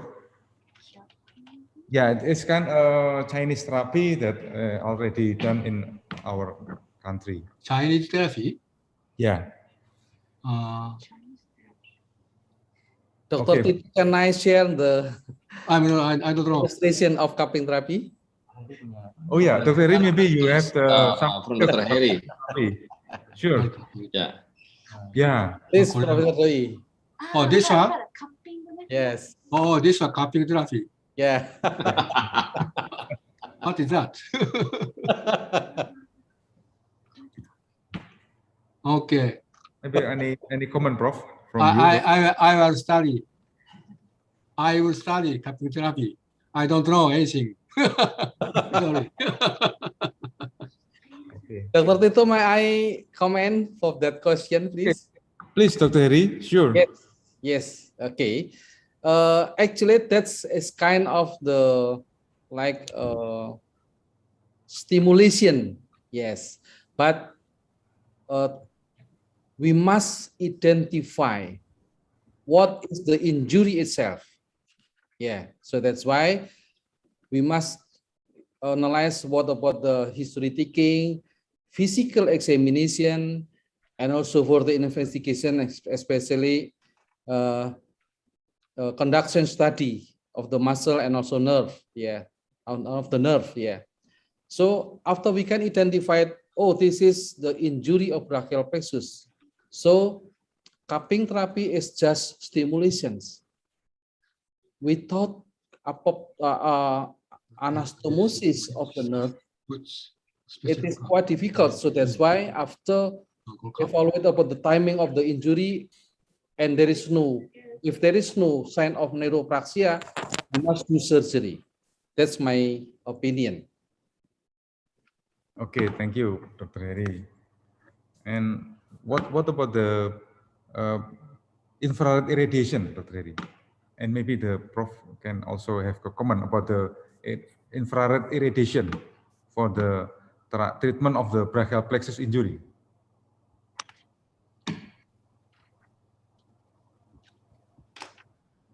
Maybe Dr. Heri first. Okay, also that is kind of stimulations, but so far, as I said in my presentations, the efficacy of the good stimulation is electrical stimulation, because nerve is kind of conducting of the electric from the central nerve system to the motoric cell in cornu anterior and connecting with the fiber to the motor end plate, and the muscle can contract. So that's why the efficacy of stimulations is electrical stimulations. The other can be used, but not in line of what about the muscle degeneration, nerve degeneration, and nerve regeneration, muscle regeneration. That's my opinion. Okay, thank you, Dr. Heri. The next question is from Dr. Kevin Jonathan. Do the amniotic membrane available for using out from Dr. Sutomo Hospital? Maybe this is a question for Dr. Heri. Oh yes, actually we have reduced the amniotic membrane could be in freeze dried. It's mean the amniotic membrane can be stored in not in freezing, but in room temperature. But in fresh frozen, we collect the amniotic membrane in deep freezing, -20 degree. Yeah, so that's part of the scaffolds we can use for wound healing, we can use for nerve healing, we can prevent adhesion of the nerve, and so on. And the last research about the tissue engineering approach, we seed the mesenchymal stem cell in amniotic membrane, and we have to evaluate the characterization of the cell that cell can be attached to the amniotic membrane. So that's why after make sure that the cell can attach to the amniotic membrane, so we can wrap in the anastomosis of the nerve. That's part of the tissue engineering that can stimulate the axonal regeneration and also simultaneously stimulate muscle regeneration. That's my opinion, Dr. Tito. Thank you, Dr. Heri. There is another question is from Dr. Haris. I think it's for Professor Doi. How do the results of the SAN to SSN transfer compared to the ICN to long thoracic nerve transfers? And when we choose one over the other? Prof. Doi, please, your comment, please. Hello? Prof. Doi, yeah? Yes. This is a question for you. How do the result of the SAN to the SSN transfers compare the ICN to LTN transfers? And ICN to? LTN, long thoracic nerve transfers. And when we choose one over the other. Okay, please, your comment, Prof. Roy. Good. Spinal now to the suprascapular transfer? Yeah. How do the result of the SAN to SSN transfer compare to the ICN to long thoracic nerve transfers? And when we choose one of the not compared, combined, no? Combined, yeah. Yeah. So what? I show the result of I show you that the result of and actually the doctor here asked a comparison between ICN to LTN and SAN to SSN. And actually this is the combined, Prof, yeah? I show you that this slide. Yeah. You can see that? Yeah, you can see that, Prof. This is that long surgical nerve transfer to the ICN to the long surgical transfer. This is combined with the spinal nerve to the suprascapular transfer. You can see here. Okay. This is long surgical repairs. This is no repairs. It's a significant difference, shoulder abduction. You can see that? Yes, Prof. We can see clearly. So there is no comparison, but it is combining of both of these two Yes, yes. nerve fusion. Yes.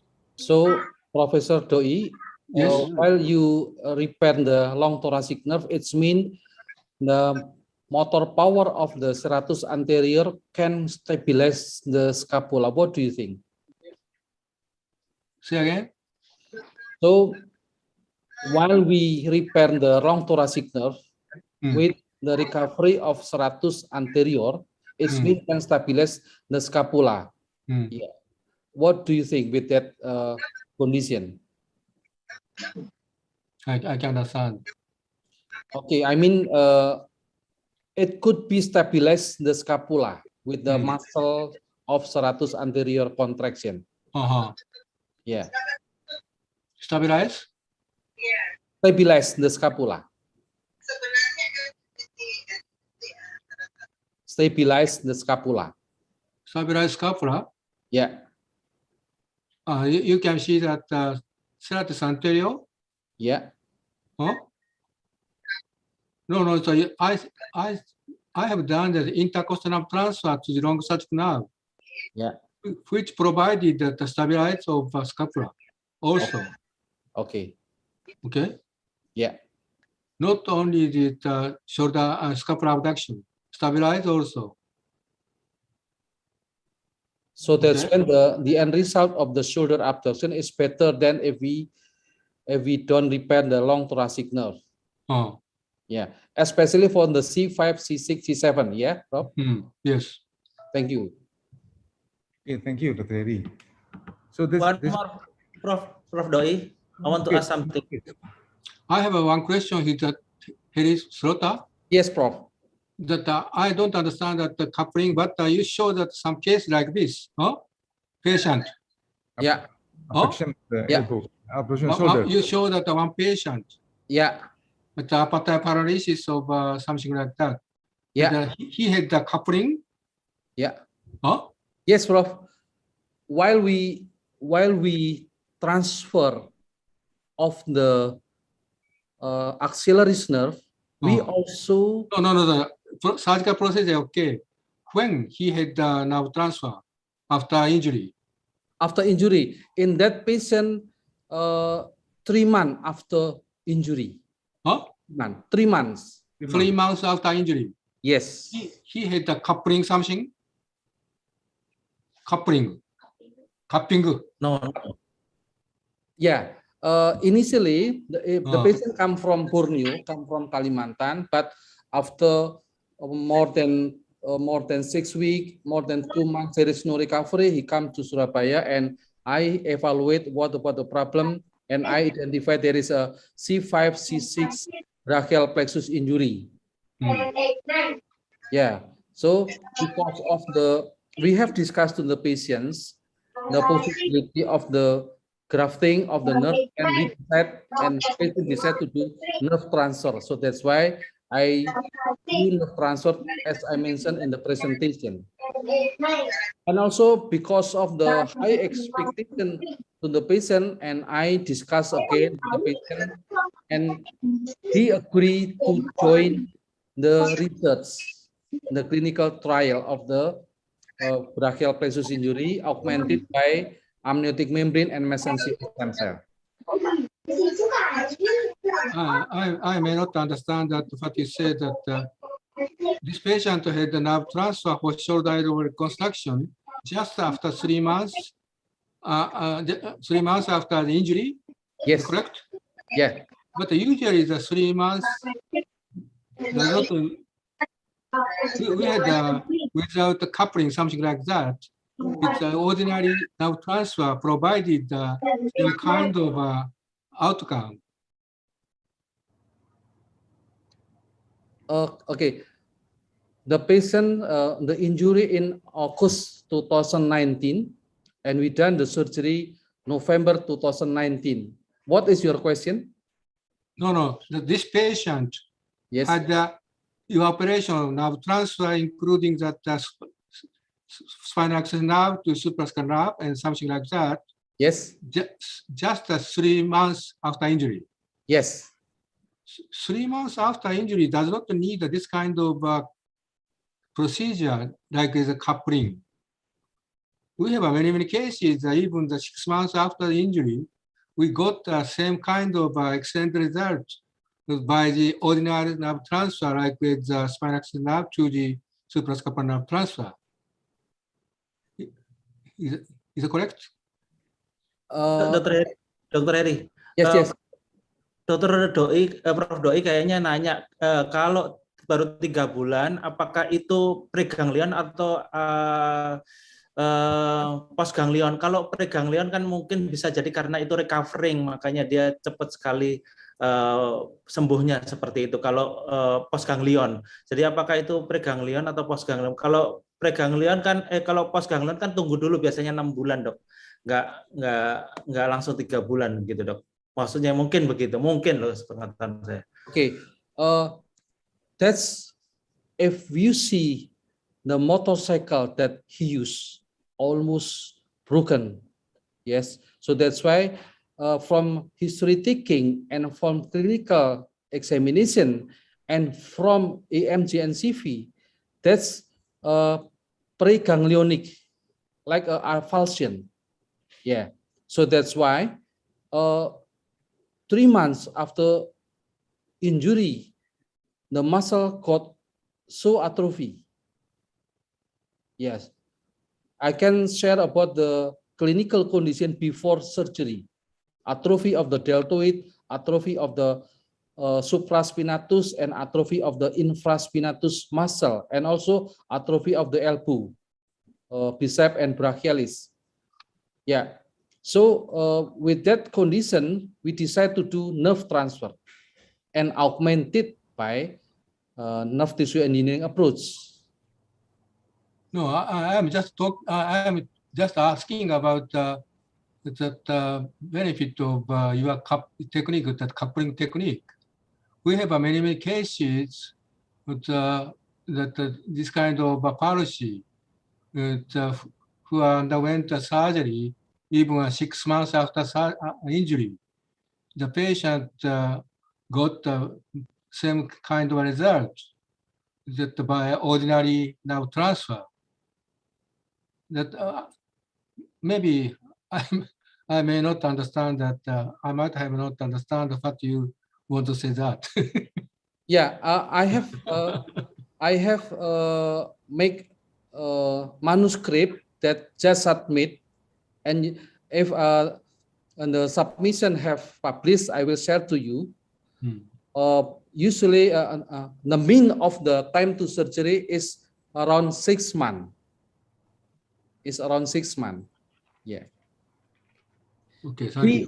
We can identify the suprascapular nerve. Yes, especially we can identify it in the suprascapular nodes. We cut the ligament and we can identify the suprascapular nerve, and we cut. And also we can identify the accessories nerve from posterior, Prof. And then we transfer to the suprascapular nerve from serratus anterior nerve.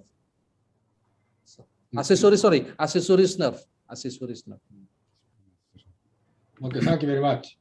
Okay. Okay, thank you, Prof. Doi. Thank you, Prof. Dr. Heri. I think this is very, very interesting discussion here, but actually, unfortunately, we have time.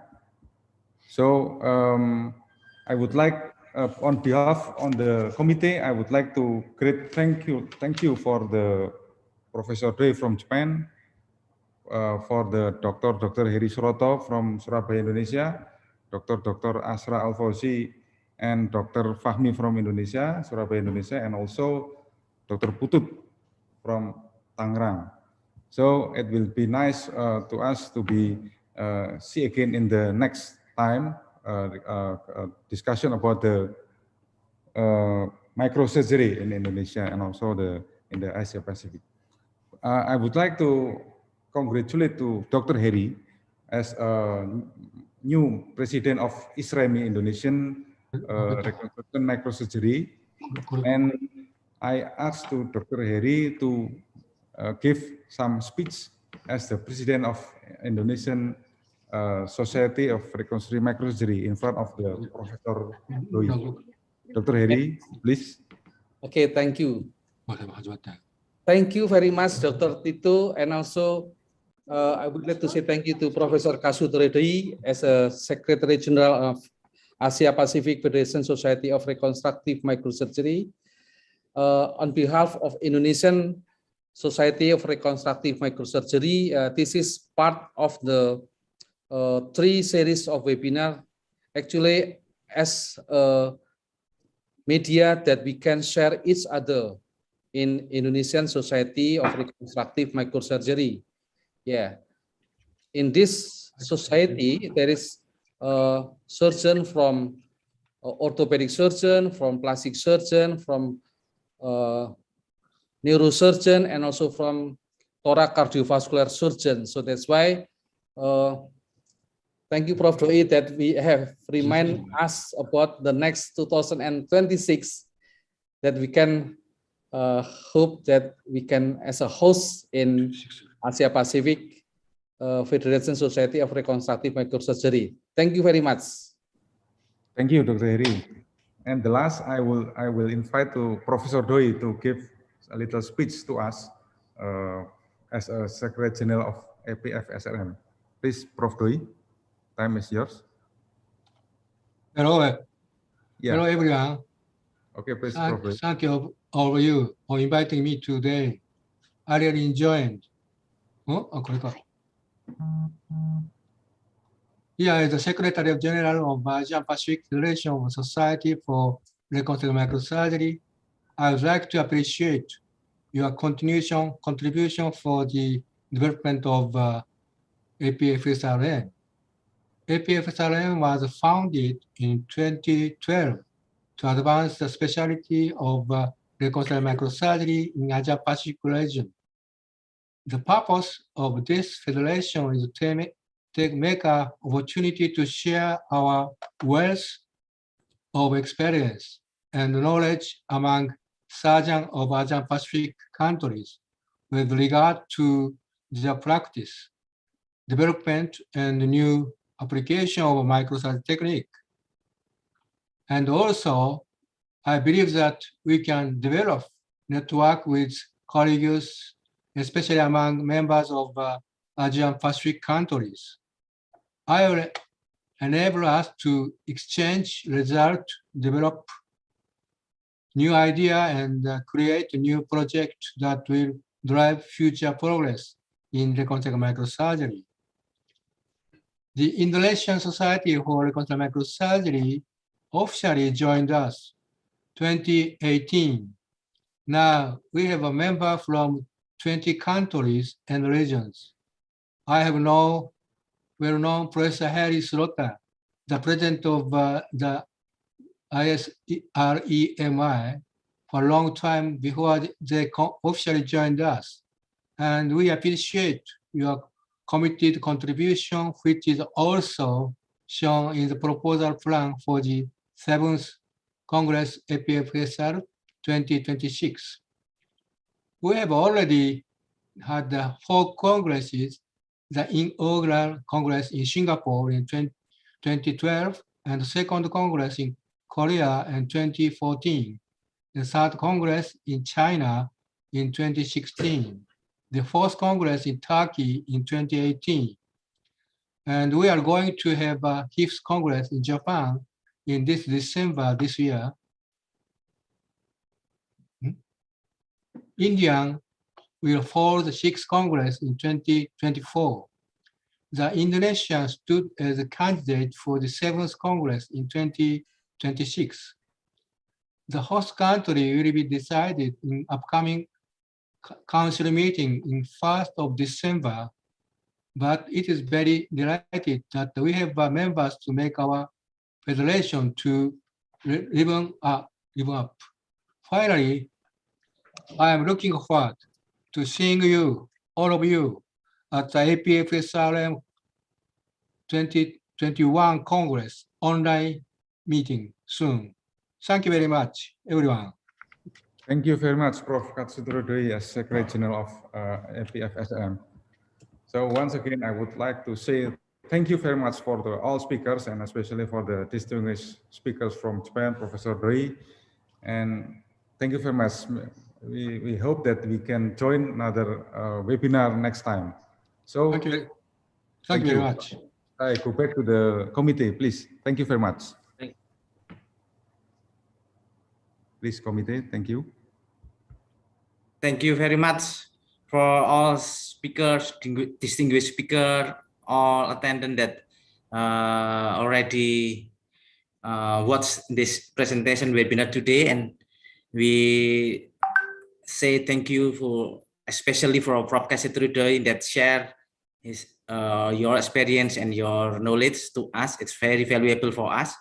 So we will after this, maybe in the next session, we hope we can meet another webinar series of our PERBEMI, Persatuan Bedah Mikro Indonesia, or ISREMI, Indonesian Society of Microreconstruction Surgery. So see you next webinar in our PERBEMI or ISREMI. Thank you very much.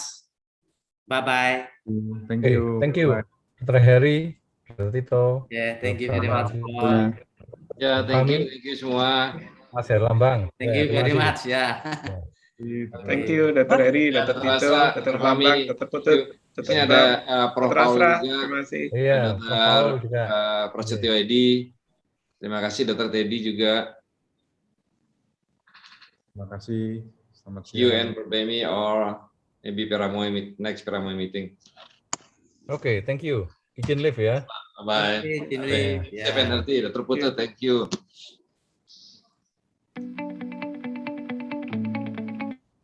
Tadi lupa foto ya.